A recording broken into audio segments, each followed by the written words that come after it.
mistaken.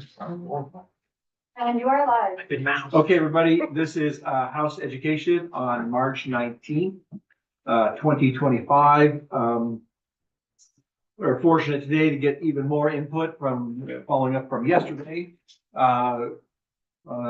Really hearing kind of the good work and discussions that have gone on at the level of the Superintendent's Association.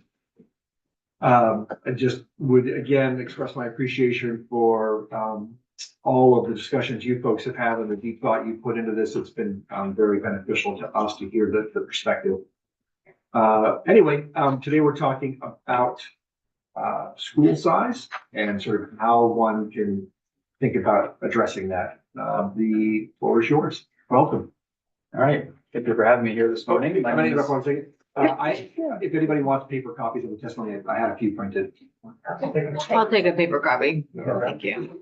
All right, well, now we're down to none. I don't need one. That one here, that's. I don't need one. Here, do you guys need one on that side? Oh, I got it. You have two right there? Oh, do I mean, it. I'll Oh, say no, this you is have just. gonna be- I can look send around. I don't need it. All right, excuse me. No problem. Thank you. Good morning, all. My name is Patrick Green. I'm the superintendent for the Mount Abraham Unified School District down in the Bristol area. So Bristol, Moncton, New Haven, Starksboro are the 4 towns. I just want to thank you first for all of your work. This has been a Herculean task, continues to be a Herculean task. And I just want to express my appreciation that I've watched a lot of your testimony. This is like you're my reality TV stars. Oh, dear. Oh, no. Gross. What I've appreciated about your conversations is the recognition that there's a financial reality that we have to achieve, but that there's also great opportunity here to improve equity and opportunity for students. That it's not all about the dollar, but that's a big part of this. So I appreciate that perspective, and I'm going to build on that hopefully a little bit today.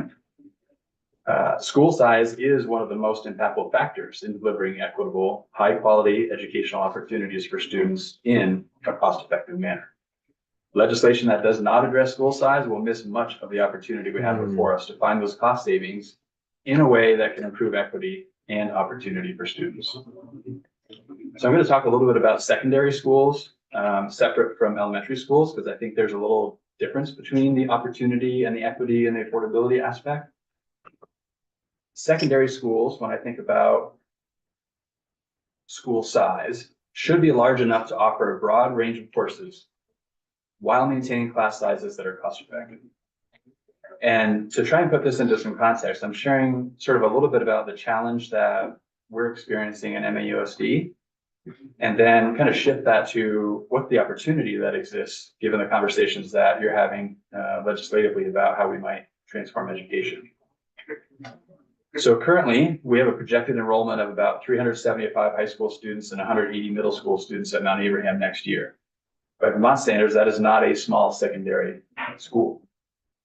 That said, while we're proud of the breadth of course offerings that we offer, they are less than the offerings of larger schools. With declining enrollment and increasing cost pressures, each budget cycle, we risk losing more and more of these courses. For example, in FY26, we're phasing out middle level world language. For a little additional context, this budget cycle, our spending in FY26 is lower than our spending in FY25. That equates to more than $2 million in reductions to achieve the budget target the board set based on the pressure they felt from the community to act. I just want to make sure that you are now in FY26, you'll be offering no foreign language at the middle school level. Students that were in the language as a 7th grader, we're going to honor that they've started that and we'll support them as 8th graders, but incoming 7th graders won't have that opportunity. So that's kind of the phasing out of world language in the middle level. And part of the additional context there is it doesn't apply so much to that, but even if you have the dollars in your budget to offer programs, if you don't have the students to sit in those classes, you still can't offer those programs. So both are considerations in terms of being able to offer the programs that we want. It's not just about having them. So maintaining a breadth of offerings requires us to run courses with low enrollment, sometimes fewer than 10 students. This results in average class sizes in grades 7-12 at Mount Abraham, smaller than the average class sizes in our elementary schools. And we find ourselves having to choose between running small, inefficient class sizes to maintain our breadth of offerings or reduce our offerings. And so it isn't supported by research. It doesn't necessarily sit well that our middle high school sizes, high school especially, are smaller than our class sizes in our elementary schools. Presently, this small class size can significantly impact our cost per pupil and therefore our tax rate. So in terms of opportunity, as I think about this, the importance of size of schools, I think starting with a vision for future focused, high quality secondary education that every secondary school in Vermont is expected to have. If we don't define that, then I'm not sure what we are reducing for or towards. Like that vision feels like an important place to start. From that vision, you can then determine what's the minimum number of students we would need to efficiently populate those secondary schools that provide that education that we've decided is what every secondary student in Vermont should have. Then legislation could follow to require the consolidation of secondary schools to achieve that scale and provide that type of education. I've offered testimony earlier this year that any sort of school reduction is only likely to happen at the scale that's needed through legislation. I don't see local communities, as my experience has been local communities, maybe here and there are some that have happened and might happen in the future. It will take us many, many decades at that rate of change to get to the scale that I think is needed to provide for our students. So legislation is a really important piece around school size, numbers of schools. I'll talk more about the construction fee bill is tied very closely to that, as you've all been discussing. And that's actually my next bullet: include school construction aid where needed to create buildings large enough. In some places in the state, there are schools that are large enough to absorb children from another school with little to no construction. In other places, probably significant construction. So digging into those nuances of what's really needed will be important. And I think supports the conversations we had yesterday, stemming from Friday's conversation about creating a group of folks to really dig into those nuances in figuring out how we get to scale strategically. When we think about elementary schools, and from my perspective, fewer secondary schools seems far less controversial than fewer elementary schools. There's a relationship, I think, between towns and elementary schools that's a little different than between towns and secondary schools. And I want to just express that I am fully aware of the controversy around this, given the experience that we've had in MAUSD trying to tackle this problem. So from an elementary school perspective, they should be large enough that grade configurations are stable year to year and are intentionally chosen to provide high quality instruction, not forced upon schools due to enrollment variability. In MAUSD, we currently have two small schools that over the last 5 years have ranged from enrolling between 75 and 116 students.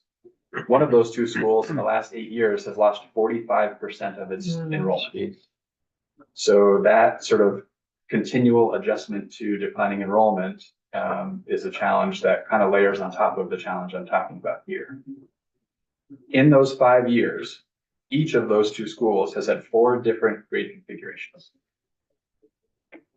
One of those schools currently has a second grade class of 8 students, 7 girls and 1 boy. We have found ourselves, given the number of students, so we have kind of our own rules that we've applied to class size. And 8 is smaller than what we would like to operate. We found ourselves, if we combine those 8 with a grade above, we would exceed the upper end of what we want to be. Yeah. And same if we combine them with the grade below. So our choice is, do we want to be lower than the low end or higher than the high end? And we chose lower than the low end. This school actually has 2 classes of 8 students in the K-6 school for that same reason. The mix of students is more balanced in the other class, which is why I brought this up as an example, but the cost, right? So we could operate that building with a sheer number of students in it with 2 fewer teachers. So that small school could have $200,000 less of money devoted to classroom instruction if not for the grade, the numbers of students in a grade and those kind of bubbles that we have to kind of flow through each year as we look at configuration. I might just interrupt and say, or ask, so one of the sort of factors that we all seem to be able to get some consensus around are class size minimums. So if we did class size minimums in, let's say, in the absence of anything else, how would you then, as a superintendent, have to react to that with this real world situation? So the challenge would be very similar in that, so great, now there's legislation that says there's a class size minimum. There's also education quality standards that talk about numbers you shouldn't exceed at different grade levels. And I might still be in a position of, and I can't put 3 grades in a class, right? So do I go against the statute on the minimum, or do I go against EQS on the maximum? So those are my choices. I don't know how we would necessarily address it. I would probably do the same thing and err on the smaller side than have 27 second graders in a room or whatever the numbers would be. So that relationship between class size and school size matters is part of what I'm trying to capture in this testimony.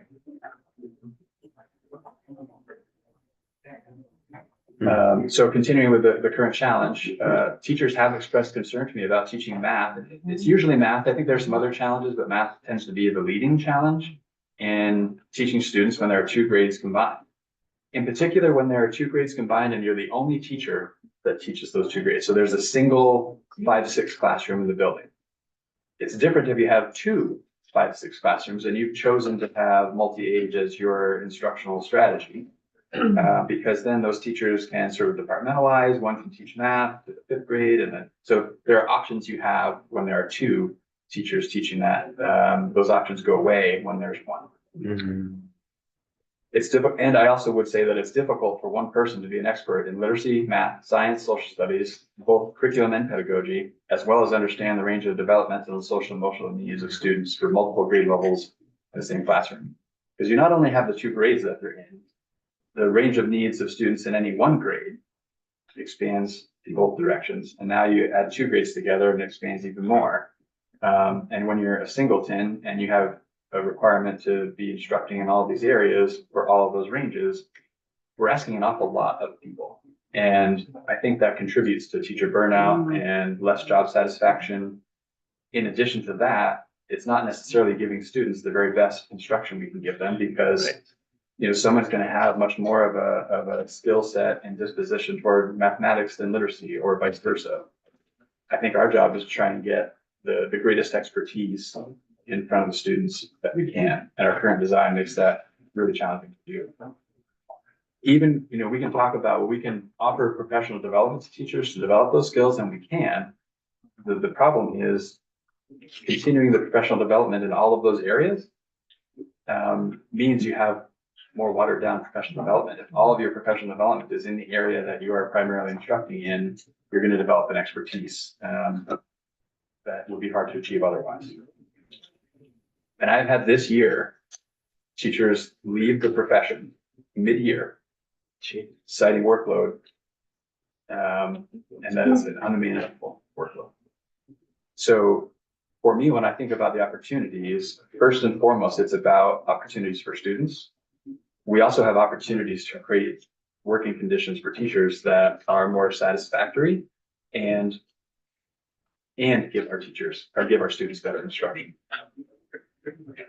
So shifting to that opportunity, again, I think it starts with the vision for future-focused, high-quality elementary education that every elementary school in Vermont is expected to provide.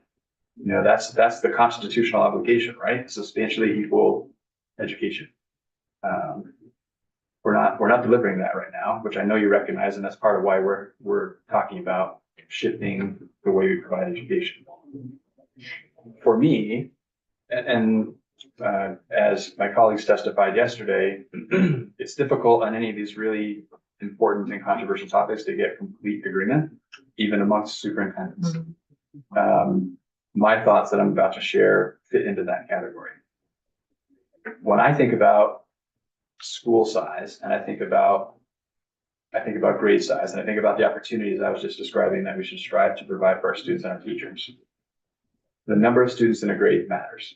When there are enough students in a school to have at least 2 classrooms per grade level, schools then can choose straight grade or multi-age configurations. They can choose to have teachers departmentalize or teach all subjects. They can choose to change the sort of dynamic of the group. All right, well, those 2 kids didn't get along very well last year. So next year when we're building our classes, we're going to separate those 2. When you have 8 kids in a grade in a school, your opportunity to change, to adjust that dynamic is pretty limited. You can also create regular opportunities for teachers of the same grade and the same subjects to collaborate on curriculum, instruction, and assessment. It's really hard to do that if you're the single 5-6 teacher in a building. You know, we have early release days 6 times a year where we bring those teachers together and they get some of that collaboration time. And they may pick up the phone and have a conversation or have a Zoom. It's limited. There could be regular, weekly, every couple of weeks opportunities for these teachers to work together more closely and support one another and support students in a situation where there's 2 teachers teaching the same thing in a school. The opportunity to improve the quality of instruction to students while reducing the workload of teachers, all while saving money for taxpayers, should be given serious consideration. Larger schools are also less subject to yearly fluctuation in grade configuration, creating greater predictability for students, teachers, families, and caregivers. It isn't that there wouldn't be, because you may still have a bubble, right? But the difference is, do we have 5 first grades this year or 4 first grades this year? It's not, is it a 1-2 or a 2-3, or are we going to split that? Because this is true for us next year as we're looking at this as well. Like, so we have this 3rd grade that, to make the numbers work, half of those 3rd graders are going to be with 2nd graders next year, and half of those 3rd graders are going to be with 4th graders next year. These are the realities that we're facing. And again, so I'm talking about schools of 80 or 90 students where these challenges are very real for us. There are a lot of schools in Vermont that are that size and smaller, whose challenges might be even greater than what I'm describing here. Elementary schools should also be large enough to sustain consistent access to resources to support students and families. When small schools can't sustain full-time positions, such as nurses, counselors, school-based clinicians, interventionists, special educators, building principals sometimes, and there are more positions, there can be large portions of the week where students don't have access to expert support provided by these positions. As a result, others in the school often need to fill in to the best of their ability, which takes them away from their responsibilities and understandably lacks the expertise of a staff member trained in that field. Students don't only choose to be sick or get injured on the days the nurse is present. When the nurse isn't there and something happens on the playground, we have a nurse delegate. We have a whole system where that person has been trained by the nurse. They understand the individual student's needs, etc., and they are not a nurse. That is less of a service that we're providing to students because we can't afford in small schools to have a full-time nurse for a small number of students. And then that same concept would apply to an interventionist or special educator or clinician. Many part-time positions also often result in this concept of rounding up. I didn't actually see Nate Levinson's testimony, but I've worked with Nate over the last several years, and I know rounding up is something that he acknowledges is a thing, and it costs real money. Smaller schools are more subject to rounding up, and it's easy to write formulas that right-size FTEs. I was just working with a group of folks yesterday, which is why I wasn't able to be part of the testimony yesterday, kind of looking at ways we might reconfigure our school district to create some of these opportunities that we're talking about here. And we sort of plug in the formulas for staffing. Like, what do you do with a formula that says you should have a 0.44 FTE nurse in that building? Well, do you round that down to 0.4 because that's where you would round it just mathematically, and then you're kind of shortchanging what the formula says you should have for staffing?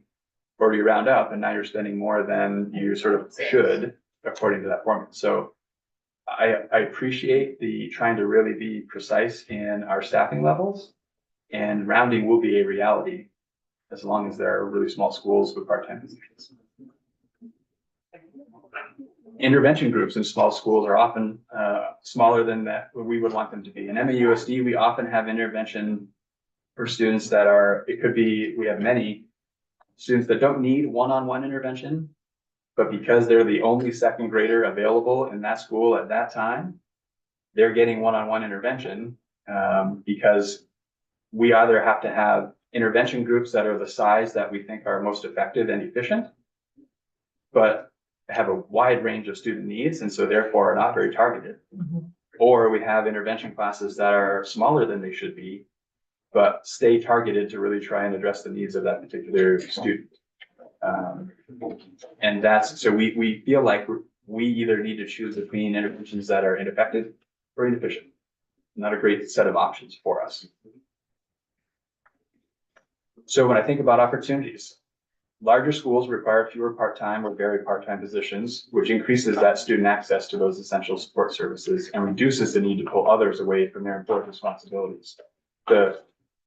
A person who very often in a small school covers for all those things when they happen and nobody's in is the building principal. So you're taking your highest paid person in that building and covering whatever vacancy might pop up that day. It could be a classroom teacher, it could be the nurse, it could be an administrative assistant, it could be an educational assistant. They're filling in wherever they need to. And I don't know if you've heard about the substitute situation. That happens pretty often because there aren't substitutes to fill in when those vacancies occur for the most part.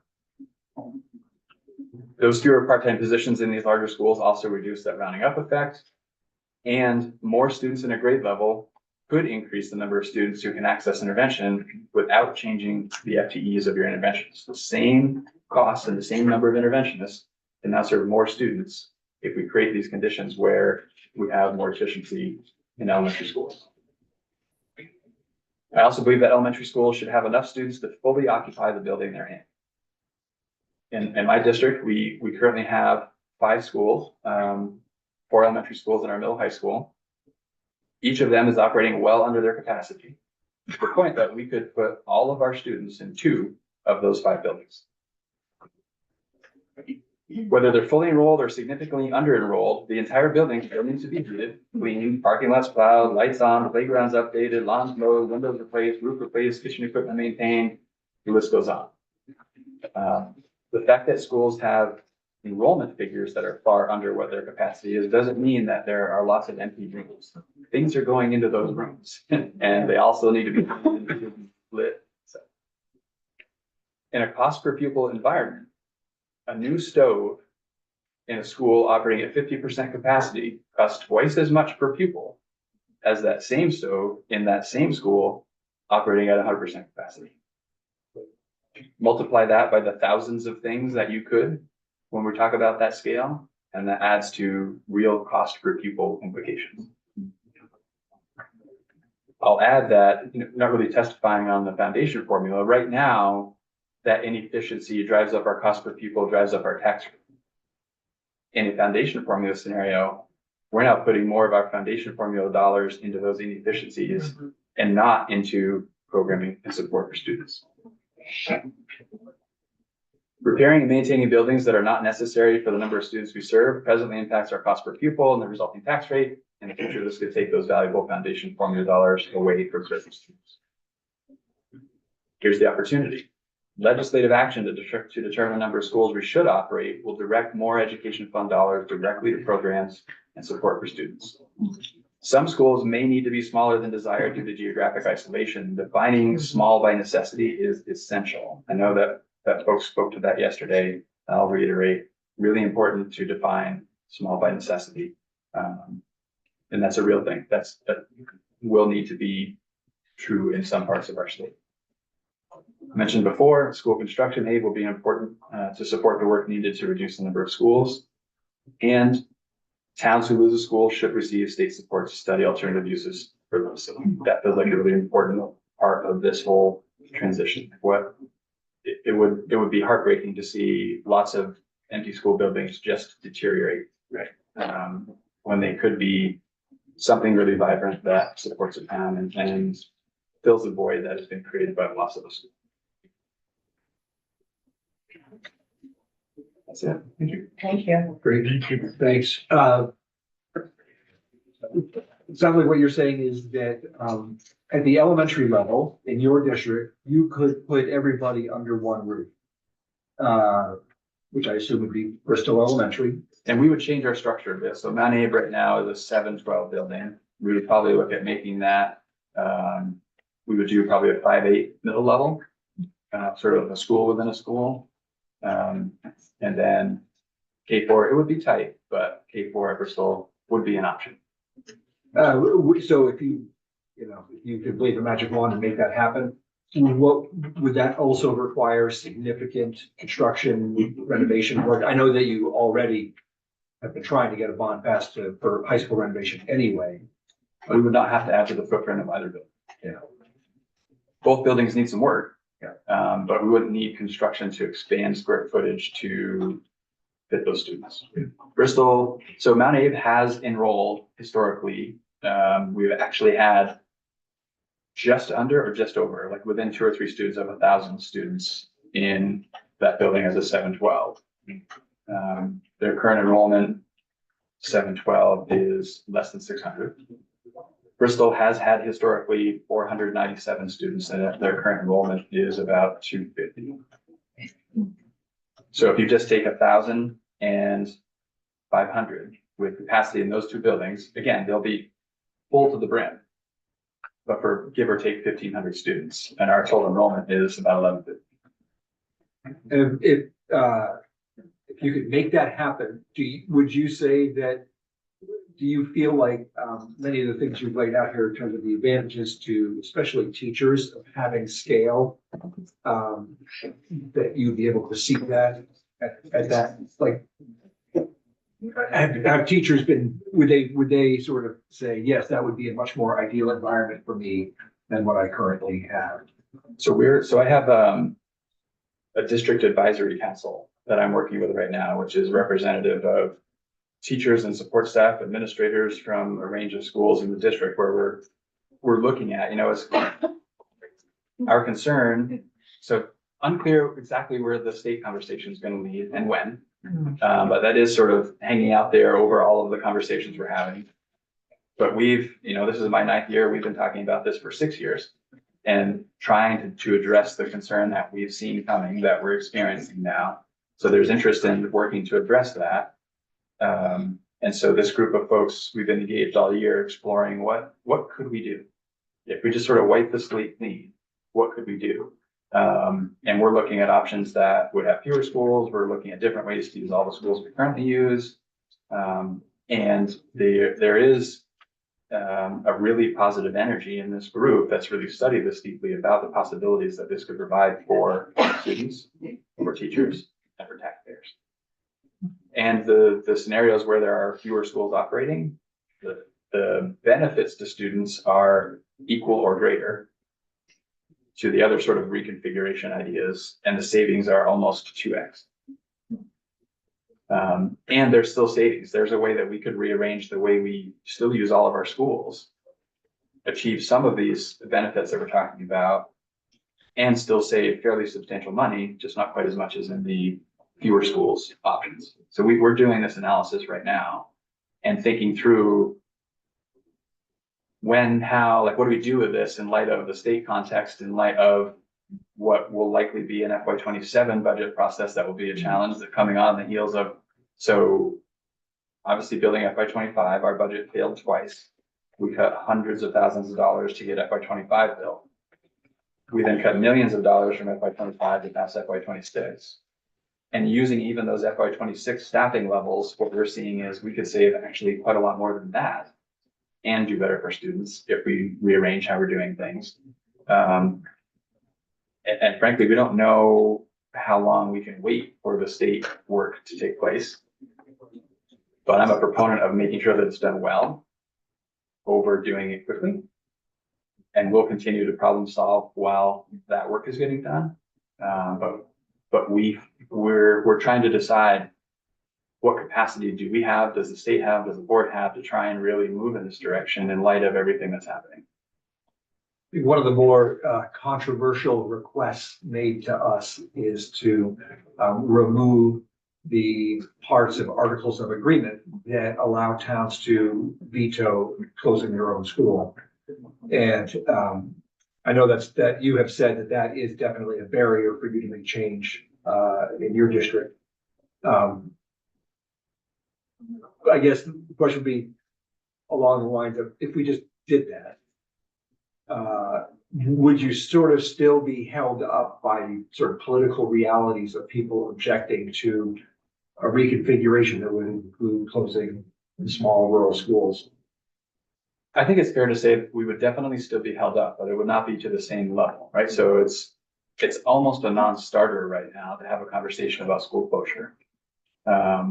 If the board had the authority to take that action, perhaps they would, at least it would be an option, or feel like it would be more of an option. And I don't want to downplay the political willpower or power it would still require to do that. As you all are well aware, as you're talking about this on the state scale. The local politics are also alive and well and very strong. You know, as I spoke a month or so ago, our efforts to even look at repurposing schools where we would still have students in those schools on a regular basis resulted in one of our 5 member towns leaving and almost a second member town, if not for one town voting against their withdrawal. 2 of my 5 towns would have left because we looked at repurposing schools. Which they saw as closure, which I can appreciate. By definition, it wasn't closure because there would still be students in those buildings. That hasn't gone away, whether the articles of agreement exist or don't.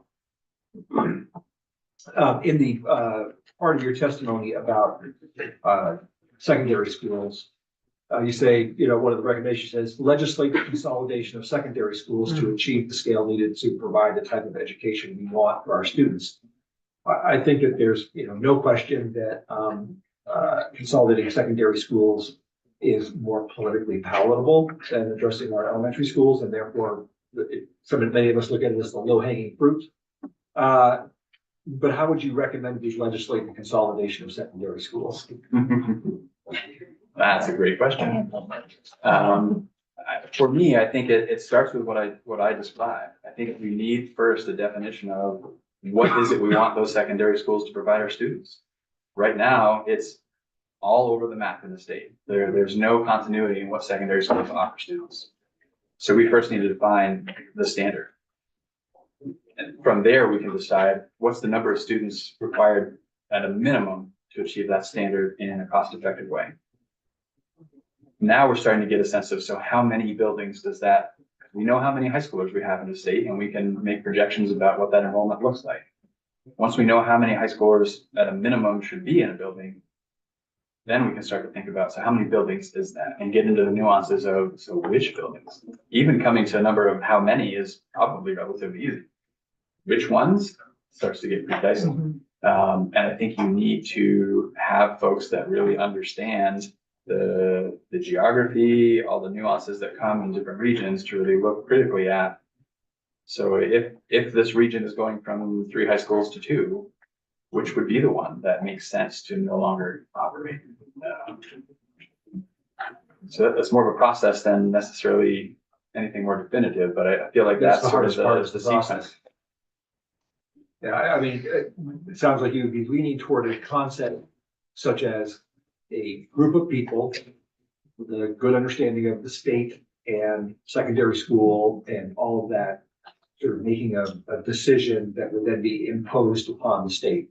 I often refer to it as the equivalent of a base closing commission, sort of a nonpartisan, educationally focused group of folks, but also with a good understanding of the geography and the rest of that with the state. Yeah. And I think a conversation that needs to factor into that, and I know there's been talks about it, but I feel like maybe something we need to land here. Are we talking about comprehensive high schools or not? Because that could shift.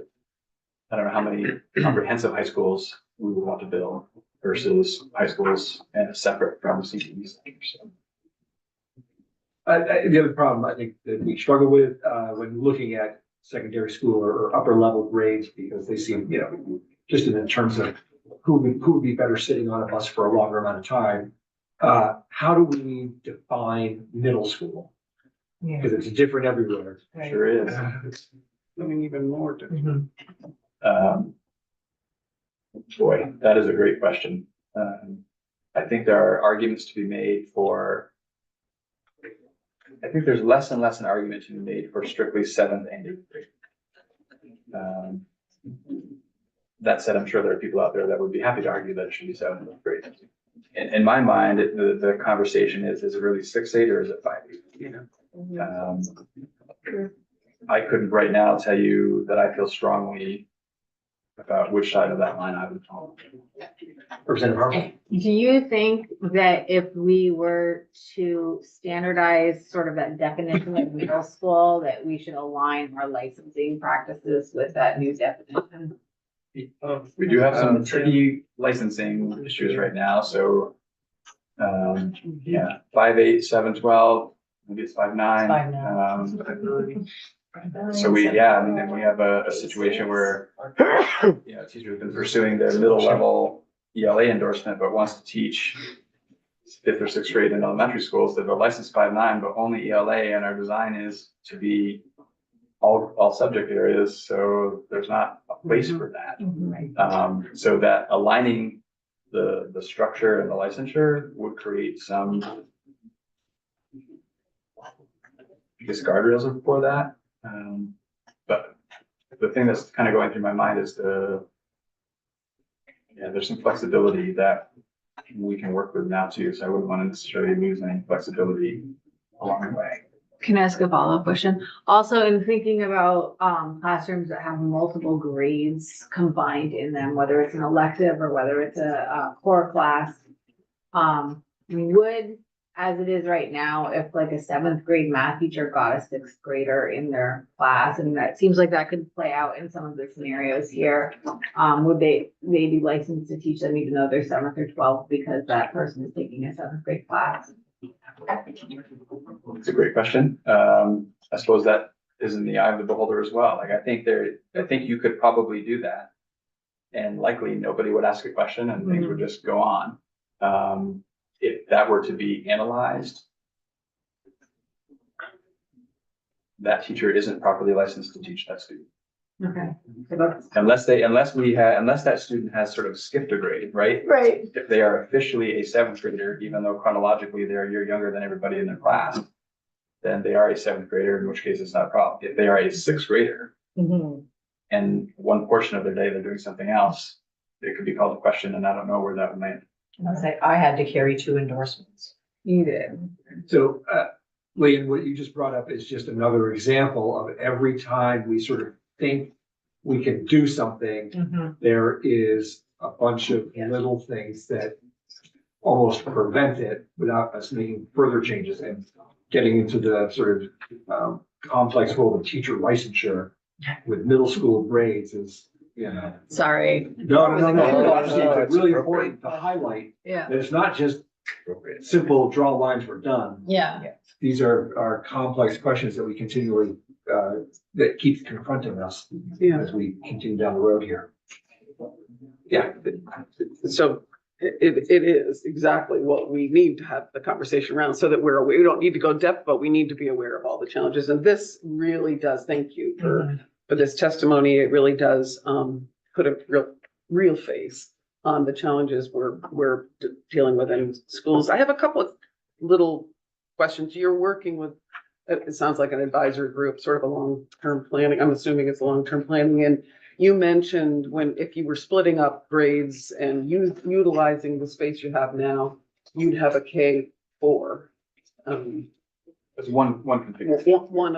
Exactly. So, but you didn't mention pre-K. So I was curious if you have any pre-K in your buildings. And then, do you think over time, do you have any data that shows that you have lost students from your school to homeschooling? And when I believe we're putting our districts at a disadvantage around the state right now because they're unsure of where we're headed. So a lot of districts are doing SUs, whatever, are doing what you're doing, thinking down the road, trying to plan. And it's really hard to move forward. So if you're thinking, how am I going to look 5 years from now without knowing what we're doing, you got to take it. It sounded like those schools would be filled if you changed your configuration. And if you add pre-K into it and you maybe attract homeschoolers back into your building because you suddenly are able to offer more programs because you've consolidated, those are the things that every community and every SU are trying to deal with right now. You may need to add on, in fact, and that is a good thing. I'm trying to say it's a good thing. And it's really hard to make that step locally without us making some decisions. So are those things that you're discussing So, long so term? I'll try to answer the. Yeah, series I'm of sorry, questions I threw a in lot order. at you, I but think I got you've really got a lot going here and, it's complex. It is. Yeah. So we do Thank you. offer a pre-K program, a relatively small and then only Okay. in one of our buildings. So about Okay. 35 pre-K students in our program. Okay. And so what we've been talking about with that K4 building, and then the 512, in one of the other buildings. So we also currently lease central office space. So one of the things we would look at is moving pre-K and central office into one of those vacated Wow. buildings. Got it. And so and so theoretically, we could expand pre-K as we've actually looked at expanding pre-K. What we have found is it would be an added cost because, it's just more, our compensation package is different than what private pre-K providers are. So it's an added cost, which in these times is something that is not done lightly. But probably even more important, why we haven't expanded pre-K is the unintended consequences. If we expand pre-K and we're taking 3 and 4-year-olds out of private provider scenarios, oftentimes those 3 and 4-year-olds are kind of the bread and butter to private providers. We're also maybe offering infant and toddler care. And so if we're taking away, because of the ratios now that works, if we're taking away the bread and butter of those private providers, either infant and toddler care may go up even more. And I don't know if you've looked at those costs, but they're quite high right now. Or private providers would have to close up shop, which would have a negative impact. So we've looked at that and decided intentionally not to expand pre-K, but theoretically we'd have a whole building or most of a building that occupy. So that's the pre-K story. And now I've lost the other question. This was Homeschooling. I haven't looked at sort of the historical number of students that have been homeschooled recently. And there would be a lot of factors that would go into that, right? So some number of years ago, 10, 15 years ago, there was a bit of a threshold you had to meet to be eligible to provide a home study program to your child. That threshold is much lower now. So what impact that change has had on how many students home study would be hard to unpack, but it's something, I think. So I guess in short, I don't know that I could tell you right now how much of an impact I've seen on that historically, and if there's something changing in that trend for us. Yeah. And there's one other piece that. I don't know, I was all over the place with this because you got me thinking about all sorts of stuff, my point is, it sounds like direction from the state right now, even on grade configuration. I mean, we just talked about the middle school. Should it be 5 through 8 or should it be 6 through 8? If we had a like model around the state, it would address some of those questions for licensure and everything else. I remember the other one was around expansion. So Right, that's right. moved in. So one of the things we looked at, if we're going to have central office and pre-K in one of those vacated buildings, we looked at either if we feel like that configuration would be a little too tight, especially at our larger elementary school, we could have a pre-K, potentially with central office in one of those buildings, and that would free up about 90 to 100 seats for that expansion. So we'd have a little bit of wiggle room there. So you do have space for, when, if needed. And I guess for the middle school perspective, sort of weighing the challenges of having to sort of pick a middle school model, 5868, versus getting stuck on that and not making the change that's necessary. Like, it matters a lot less to me whether it's 5.8 or 6.8 as defined than it does that it's defined and we move on and we do something to make that better than what we currently do. Right. Okay. Thanks. Thank you. I think, one of the hallmarks of the governor's proposal, and certainly something that we are agreeing with, is fewer districts, period, whether it's 5 or 19. And with, I wouldn't mind your opinion on this premise is that a district board, potentially a semi-professional district board that is governing a broader swath of territory with no articles of agreement in a way, because creating new districts removes all the articles of agreement, would be better equipped to make the hard decisions than, well, I guess would they be better equipped to make the hard decisions, one, than sort of two, as opposed to a more high-level state imposed. Because one of the things we wrestle with is we keep saying, well, you can't ask any volunteer board to do this. I'm not sure you can ask a semi-professional board to do it. But I just wonder, somebody's gonna have to make the hard call, and I'm not quite sure who does that.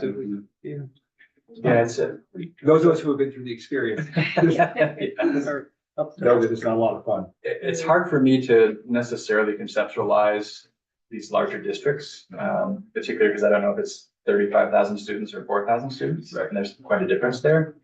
So it's hard for me to necessarily contextualize that, but where my thinking is kind of back to what I said before. If it's not in statute, the likelihood of the change happening increases. Now, it's probably more likely in the scenario you described in a larger district, a semi-professional board without articles of agreement that make that practically impossible. But it is not without significant challenge still. That challenge is greatly diminished when it's written in statute. What's the closure threshold? But that means we have to do Yep. That's what he's telling us. Yes. And that is somewhat selfish, but also somewhat, I think, real. Yeah. Selfish on my part, having attempted this and it not having gone very well. Further questions? All right, great. Thank you very much, Patrick.